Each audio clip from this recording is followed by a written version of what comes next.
can you help me understand reason and reasoning without free will? Who says there is free will? Yeah, well, this comes up a lot, actually. This is really interesting, because the idea is that, okay, suppose you have like two options to consider. Okay, 2 plus 2 is 4, and 2 plus 2 is 5. And in order to use reason to deduce the correct conclusion, you have to have free will, because you have to look at both of them, and you have to decide like which one is true or which one is more reasonable, right? Is that kind of what you're getting at? Well, I suppose, yeah, just when you say like to deduce, it seems that there's like a person doing a thing called deduction and aim at a thing called... This is why people like myself who have come to see experientially that there is no people like myself, because there is no individual self. The I that I am speaking right now is not referring to Tiger, this apparent separate entity. It's referring to the source of all that is, which is not divided. It cannot be divided.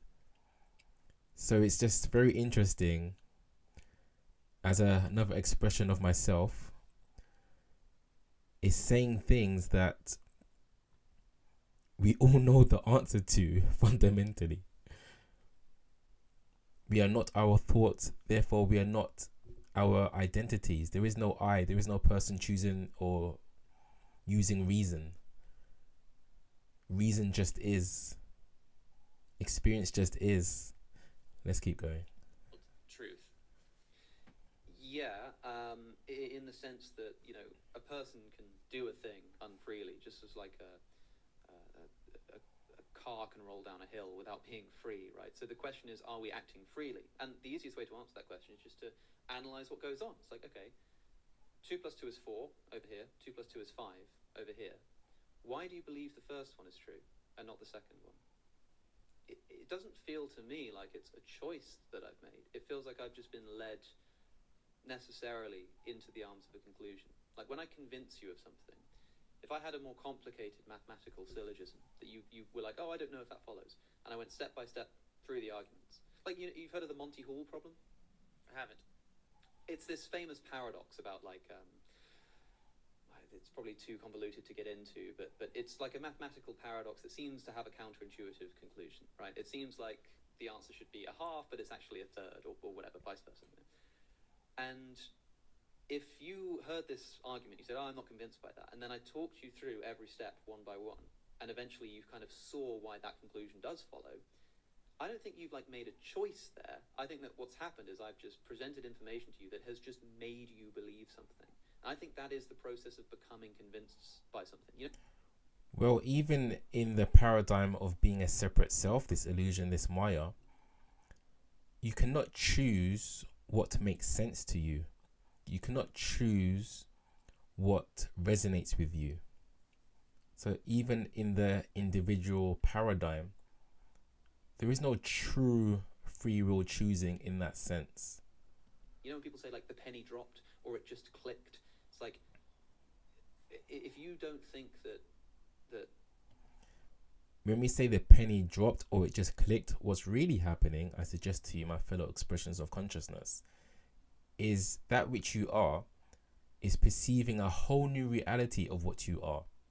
Okay, the person that you are. Every moment is a whole new reality. One of the things you've heard me say before, most probably, is the proof of that is if you had a magic camera and you could take a picture of the whole of reality one moment, and then simply one thing changes. You raise your arm, a bus goes to the next bus stop, and you take a picture of that reality. You look at the two photos and you see difference. So they're not exactly the same. Similar, of course, because of this illusion of time, things have to seem similar for the flow, so we don't go crazy. But in actual fact, it's a whole new reality, because at least one thing has changed. If you look at the whole of the thing, you wouldn't say two sandcastles that look exactly alike, but one has two doors and one has one door are the same. You wouldn't say that. Suppose you didn't know what multiplication was, and I said 3 times 3 is 9, and you were like, I don't know if that's true, I don't agree with you, and then I said, well, it just means 3, add 3, add 3. You don't choose to be convinced by that, you just are, you know? And so the process of reasoning is something that it almost happens to you more than something you do, and that is on the view of someone who doesn't believe in free will. And do you believe in free will? So no, I've for a long time been pretty dubious of the concept in principle. However, I do, rather boringly for a lot of people, I kind of leave room for agnosticism on just about everything these days, and that does include free will. And the reason I say that is because if you take something like consciousness, this is a huge mystery to me, and I've spoken Here we go, consciousness, my field. a lot about how, like, I think it's a really big trouble for materialism, consciousness. Like, it causes a lot of problems. Right? True.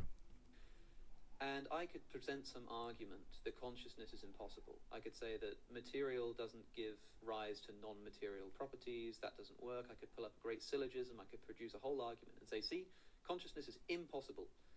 And yet, I just am conscious, and that's a mystery. There might be something like that going on with free will. Like, maybe all of the arguments that we put forward are very compelling. Yeah, free will can't exist. And yet, through some mysterious thing or capacity that we don't understand, like, we have it anyway. Like, that's totally possible. I suggest it's more simple than that. It's simply that it feels like we have free will.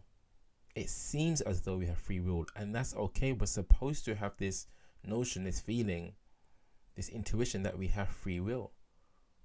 Otherwise, experience would not be as intentional and conscious as it is and fulfilling. But when we look at our experience, we see that thoughts just arise. There is no thinker, truly. Possible. So I want to clarify that by saying I leave room for that. You know, it's possible that free will could exist in some way that is beyond our rational comprehension. But if you're looking for, like, arguments, if you're looking for to deduce something reasonably and whatnot, then I think the arguments point towards no free will. So then, if there's a difference of opinion between two people, Mm-hmm. and they're looking at the exact same information, how do you explain that if it's literally just a matter of input equals output? Because it's never quite as simple as that. Like, if you had two genuinely identical situations, like if I had two computers that were built in exactly the same way, in the same factory with the same materials, and we presented to them the same problem, they would give you the same answer, right? The reason why two people can look at the same thing and come to different conclusions is because they're different background information. They were brought up differently. They've got different embedded assumptions. They've got different experiences. Even if they're like identical twins, no two people live an identical life. The only way to make those two people actually identical is to make them identical. And then Even the computer example would actually also follow, because no two items are exactly the same. They may come from the same source, like a sheet of metal, and you cut it up and you have two shapes, but they are still individually their own reality, they have their own vibration, they have their own place in space, they have their own journey. Even inanimate objects, no two things are exactly the same. You know, you could pick up one football and pick up another football, apparently identical, both pumped to the same pressure, but one just feels a bit different. One feels something's nicer about one of them, right? You can have many situations like that. The same pair of jeans, apparently they're made exactly the same. Let's say they are made exactly the same, but one just feels a bit different somehow. That's the energy part. And it's just one person, it's not two. So, like, when you say you can look at the same information and deduce a different opinion, that's only because the information that you see gets put together with everything else that's going on in your brain, all of your experiences, all of your past, and it's that gives you the final conclusion. And if all of that genuinely was exactly the same, then you would get the same result. So do you essentially think of humans as, you know, biological robots or biological machines? I suppose that's one way of putting it, yeah. But like I say, I want to issue this throat clearing again, that there's obviously something very special about human beings, and there's something very mysterious about the way that we experience freedom and the way that we experience consciousness. And that throws a big spanner in the works, which is why I say I'm broadly agnostic. But as regards to free will, I don't think that you have any ultimate agency over your actions, even if you feel like you do. Agreed. You don't have ultimate control over your thoughts, essentially, therefore agency of what you think about. You can't control the blood cells in your body. These things are just happening. As for whether we are just meat machines, what I would say is no, literally everything fundamentally is of the same beautiful dream of God. Nothing is really solid, really material in that sense of how we think of materialism, matter. This is all part of the beautiful dream of God, of the source of the universe. And you are that too. You are here right now, aren't you? You are that too. So we are all just expressions, as I keep saying, expressions of the same consciousness, which is non-physical. How can that which is perceiving reality, consciousness, be perceiving something that is physical when there is literally no separation between consciousness and that which is being perceived? We cannot get behind consciousness, which is non-physical. Everything we perceive is also non-physical. When you look through the eyes of consciousness, the primary seer, the same as your dream, it feels as though everything in your dream is matter, but really it's just the mind. And what is the mind? The mind is consciousness. So the same thing that happens in your dream is happening right now. It seems as though you are touching things, but really you are perceiving the experience of touch. There's a difference there. So do you then also not believe in virtue? Depends what you mean. I mean, for a lot of people, virtue might require free will. And it sounds like that's the implication that you're making. But virtuous behavior might be something like acting in accordance with the good. And there's nothing in principle stopping there being this thing called the good that people necessarily act or don't act in accordance with. And those who act in accordance with it are acting virtuously. Like, you could still, conceptually speaking, literally have an idea of virtue with there being no free will. It would just become a less instructive concept to like determine your behaviors or whatever, or to talk about, you know, judgment and moral condemnation. But it's still possible that it could exist. It would disservice the idea of virtue, though, if by virtue we mean something that is admirable based on someone having chosen to do something in a sacrificial way or a self-giving way, etc. So it sort of devalues the idea of virtue to make it purely programmatic. Yeah. The thing about this question is, particularly Abrahamic religious people will use this as a gotcha. And I understand from their perspective, their paradigm, it is a gotcha. Because, nothing is really virtuous if you are just a computer doing what you are told to do, so to speak. You have no choice in the matter. It's not really that virtuous. However, even if there is no such thing as virtue, why does it really matter? As long as we have this concept that somebody's being virtuous, this concept that people are being nice, whether it's actually a real thing or not, does it really matter? As long as you're not actually hurting people for no reason as well. As long as you're trying to be selfless and charitable, all these things. You care about the environment, you care about your loved ones, you care about people not your loved ones. As long as these things are happening, you care about yourself. As long as these things are happening, does it really matter if virtue is real, like a real thing? I would say no, as long as, we're not hurting each other and ourselves. Yeah, and it's the most famous trouble that people have with there being no free will is the removal of agency that this has. I mean, there's a whole load of conversations to have about this. I mean, to give you an idea, like, you can imagine the person who, like the firefighter, who runs into the building to save the child, comes outside, and everyone goes, "Oh, you're such a hero," and the person says, "I just couldn't have lived with myself if I didn't do it. I had to. I just had to go in there and save them. I couldn't stop myself." We would think that person is more virtuous for their saying that they just had to go in. They couldn't help it. But what are they saying there? They're saying that they were sort of doing it for their own sake, crudely speaking. They're saying that Exactly, alluding to what I was talking about. there's something that would that just made them feel like they have to go inside. And in some contexts, we see this almost feeling that you didn't have it, like something just came over you and you just had to do it as an increase in virtue. But in this abstract sense, we see that kind of thing as decreasing virtue, right? So there is a lot of But that only would only increase virtue in the scenario of free will, because it would mean that that particular person had such a good heart that they were so strongly compelled to do it that they almost couldn't do otherwise. And that language resonates if there is free will. However, if you reduce it in a non-free will scenario, then I couldn't do otherwise is like, well, then why are we clapping our hands for you? Exactly. But then you have But at the same time, you would still clap for the fireman. Even if he said he just did it for himself, you'd still say thank you. If he was that kid's mother, father, you would still say thank you, right? You wouldn't care about his actual reasons, as long as it wasn't nefarious, obviously. And it wouldn't be. He just couldn't live with himself. So you would still be happy that he did it. Okay, and then go on with your life. Of course, you do that. Slightly then shifted what you're saying, which is no longer on. If you believe in free will, it's no longer quite. We admire that you made that decision.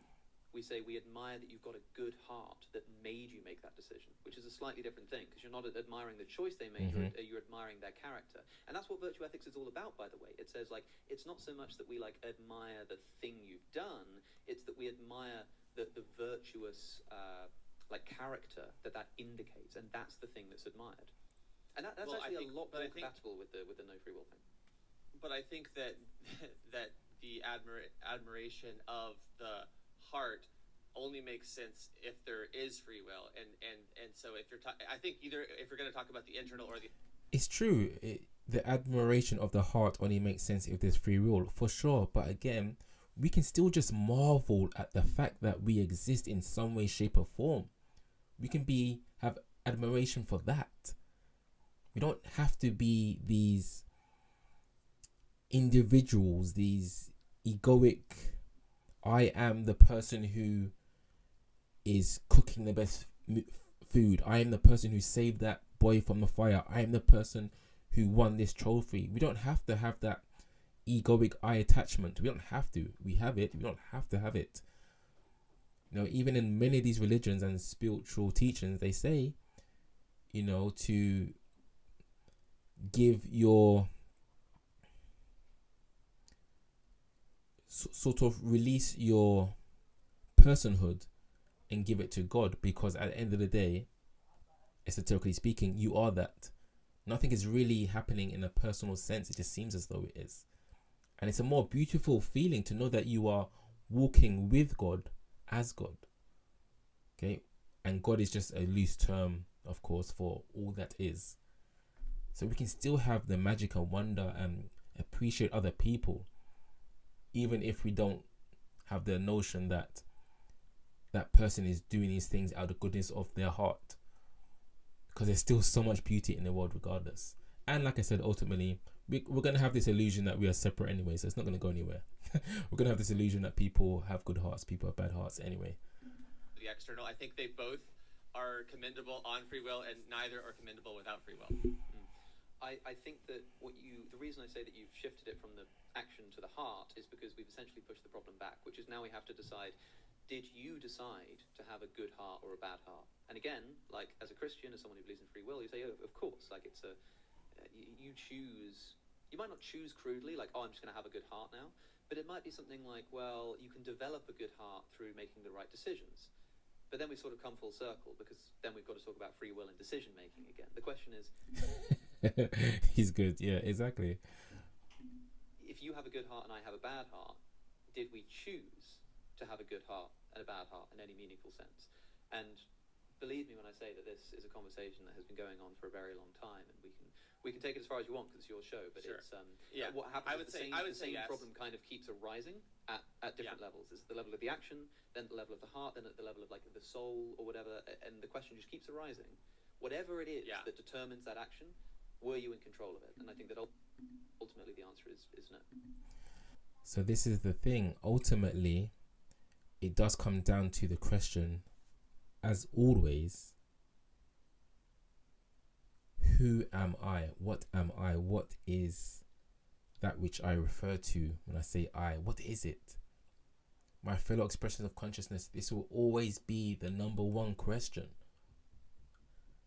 Always. No matter what you are arguing about in terms of esoteric truths and existential questions, it still comes down to, hold on a minute, who am I? What am I? Do you see that? We can't get anywhere until we have deep self-reflection and inquiry into that.